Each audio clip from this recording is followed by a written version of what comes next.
There is a new Blumhouse thriller now showing in Malaysian cinemas. It's called Drop, and it's directed by Christopher Landon, who I kind of like. He was responsible for a whole bunch of Paranormal Activity movies, either as a writer or a director. He also did Heart Eyes. I don't think you've seen this, Bahir. It just came out as well, and it's a pretty good film. And he was responsible for Happy Death Day and Happy Death Day 2. But anyway, he's back with a new Blumhouse thriller. This one is called Drop, because airdrop. That's the whole premise of the movie. It is essentially your typical stalker, murderer type storyline thing, with the added twist of the stalker using airdrop to send threatening messages to his victim. There is a bigger storyline and a motive behind why this individual is threatening this lady. That's pretty much the premise of the movie. It isn't a terrible movie, but it is one of those movies where I was sitting in the cinema and I thought to myself, this should have been direct to streaming. It's completely serviceable. And I think it does well because of its two leads. Megan Fahey and Brandon Sklenar, who you last saw in This Ends With Us, are incredibly charming leads. And they know how to work the tension of a scene. And all of that works very, very well.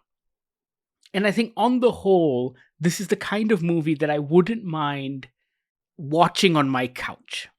I just think with Blumhouse after Blumhouse after Blumhouse production, for it to be a cinematic release, I need a little more than just this. Yeah, I was gonna say, I think I would have enjoyed it more had I watched it at home on a streaming service, I think. The stakes feel a lot less when you do that, right? Yeah. It's like a Saturday afternoon thriller matinee. And I wouldn't have minded that if I was on my couch. But sitting in the cinema, I think I expected a little more scope and scale. Which isn't to say that he doesn't hit all the beats, because Landon's very good at that stuff. And the setup is very fascinating. A woman walks into a restaurant for her first date with this guy who she's been chatting with online. And while they're having their date, she gets these messages, these airdrops pushed to her phone. And they start off like silly memes, but they become increasingly threatening. And then they ask her to do things that she doesn't want to do. Murderous things, even. And that's where the story kind of picks up. The problem with all of these movies, and I think Happy Death Day kind of settled into that same issue as well, is that they all feel like they have a third act problem. In that the third act always descends into every other thriller that you've seen. Because at some point, the woman or the man in question is going to get a boost of confidence and race to save their loved ones. And that's where I felt the movie kind of fell down a little bit. Because throughout the first two acts, I felt the tension was solid and it had me gripped. And I think I was hoping for something more. But there was a point when the stalker character asks her to do something with the guy's camera. And at that point, I kind of knew how the entire story was going to play out already. Because I was like, oh, look at those pictures. I know what this means. I know who this person is. I know who's behind it. Like suddenly everything fell into place. And I think it fell into place too early in the movie for me. I didn't clock who the final guy was, like who the antagonist was. I think by the time the reveal of the antagonist comes around, I was kind of bored already. I don't know. I found myself incredibly fidgety and bored throughout this film. I don't know why. Because if I was to take it apart, like take apart all the moving beats and the action pieces and the story spots, I have no problem with it. Academically, I have no issues with any of these story beats. However, I just didn't find that the movie worked as a whole for me. I found it really odd. There are a couple of things which I thought were quite clever. So I thought setting up her backstory as being a victim of abuse and someone with a tormented past worked in creating an attachment to this character. Can I ask you a quick question? Do you think the opening of this movie was necessary? I think the opening of this movie was interesting because as the opening happened, I wasn't sure if we're flashing back, if that was an epilogue or a prologue or like what was going on. And so I thought the opening puts you off kilter very quickly. And so in that sense, I thought it worked. The other thing I thought worked was because she has a son and her sister is babysitting at home, it gives her a reason to accept these memes or look at her phone. She can't just turn off her phone. I think that for me worked better than the Netflix movie recently with Taron Egerton where he's an immigration officer. Because throughout that movie, I was just like, you know what? Just switch off your phone. If the terrorist can't get you, if Bateman can't contact you, he's going to have to find someone else or he's screwed. But, with that one, by the time Taron Egerton's character realizes that this was serious, he was kind of already in too deep. I guess. Because he was threatening the girlfriend and all that. I guess. But in this one, I was like, okay, you've given her a very quick and good reason to keep her phone on constantly. And then very quickly it triggers into, you can never turn this off. You can never tell anyone what we're doing. Yeah. And I thought all of that setup and all of those rules were very clear from the first 20, 25 minutes of the film. And that worked in setting up the tension. But I'm with you with regards to halfway through the movie, I'm getting a little bored because there's a sense of repetition. And I think the problem is the repetition with regards to the tension isn't necessarily creative enough. So Megan Fahey's character, Violet's sitting there, and she's always looking for a way to tell people something or indicate that she's in trouble. But it's not particularly creative or clever, and so you as the audience don't feel like something new is happening. Yeah. And I think that adds to the boredom of it all. For me, it's a completely serviceable thriller.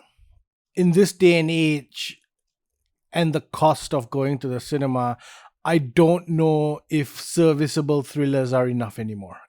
Yeah, I agree. I think that's my big issue.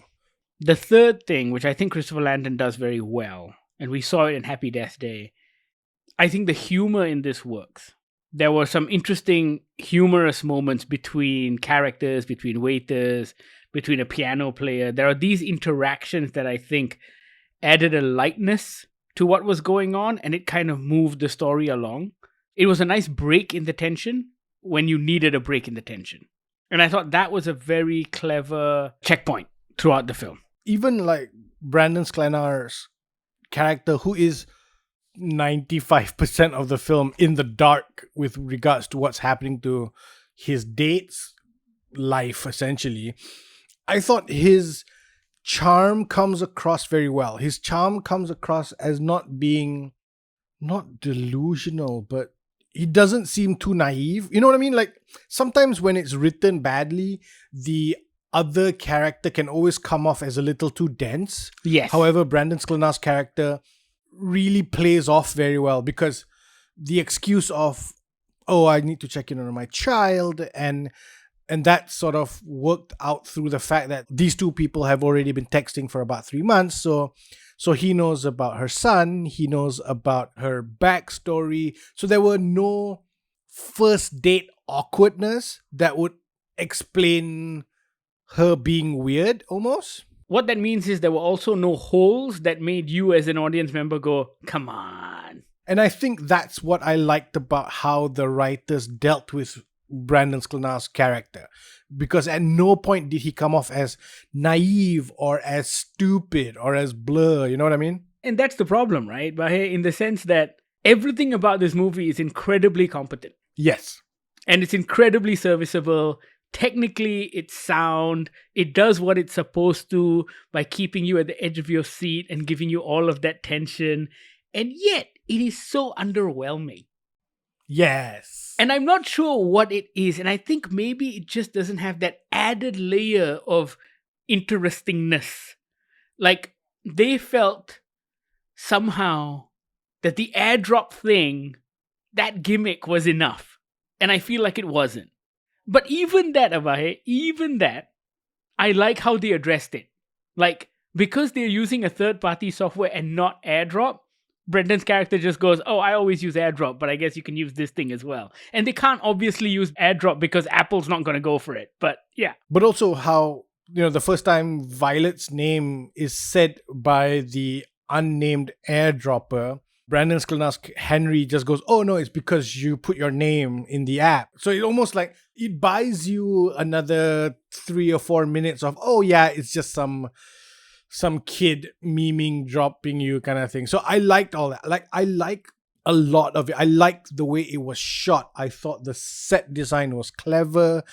My only sort of nitpick will be the fact that I don't think a place that looked as high class as that would allow Brandon Sklena to walk in without a jacket and an unbuttoned shirt. He was incredibly underdressed for a first date. Not only just for a first date, but he was incredibly underdressed for a place like that. I was going to say, for a first date at like this Michelin star type restaurant, right? Yeah, like I think they would have kicked him out. Yeah. But otherwise, you're right. Otherwise, tightly constructed. And competent, yet underwhelming. Correct. At the end of the screening of this film, I went with our intern, and our intern turned to us and was just like, oh, this feels like it could have been something like Phone Booth. It could have been something like Black Phone, where it's locked room, really just one high concept thing of what if you answered a phone in a phone booth and you could never leave and he knew everything about you and he made you do things, right? Yet here, the high concept is interesting. The execution is a little flat. The underwhelming nature of the movie is because it just felt a little flat. But it was made for $11 million, so it's probably going to make bank at the box office because it's the kind of movie that is just thrilling enough to pass your time. And I think that's enough to put bums on seats. I thought Bear McCreary's music was fantastic. Yes. I was surprised to see Michael Bay attached as a producer. But I kept wondering to myself on my drive home about whether or not a better director could do something different with this. Like Joel Schumacher directed Phone Booth. Could a director of that time have delivered this better? I'm wondering if a director like Christopher Landon, who isn't the most experienced, who is probably too used to dealing with the Blumhouse style of release and filming and production and writing, that maybe it needed a director with more experience to elevate this past its underwhelming script. Or just better writers. At the end of the day, this feels like, oh, you've only got 11 million? This is all we can do. Yeah. And that's what it feels like when I think all it took was a few more clever twists and turns to keep things exciting throughout this 90-minute runtime. There's one major twist, but even that twist, unfortunately, I kind of saw coming because of a casting decision. What would you have changed? Like, if you had... I think I would have found more creative ways for her to try and go about her business in telling people that she's in trouble. And the reason I say that is because the final twist in the movie is predicated on the fact that she is also incredibly clever and a chess master and can plan moves ahead, right? But we don't see that until that point. Yeah.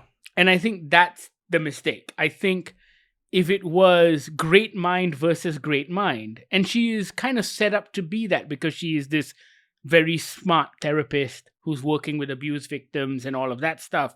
But then suddenly when the twist happens, there's this revelation about how, I played you, motherfucker. And I feel like that came out of nowhere. So if you're going to go along those lines, then you need to have her be able to play that game throughout. But throughout the movie, Violet's like, oh my God, I've done what you said. Please stop. Please stop now. Like, she's not actively doing anything. Right. And I think I would have liked more of that. Yeah. The turn only happened at the very, very end.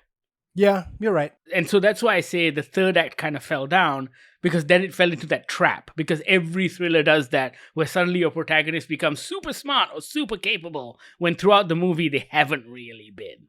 Yeah. Yeah. I get that. Yeah. So it is what it is. Yes. It's not a high recommendation, especially given that there's The Amateur in cinemas this week and there's Blood Brothers in cinemas. There's plenty for you to choose from. Either way, if you have seen Drop, let us know what you think. Reach out. We're on Goggler MY on Instagram. You can also email us on podcast@goggler.my. Thank you so much for listening. This is the Goggler Podcast.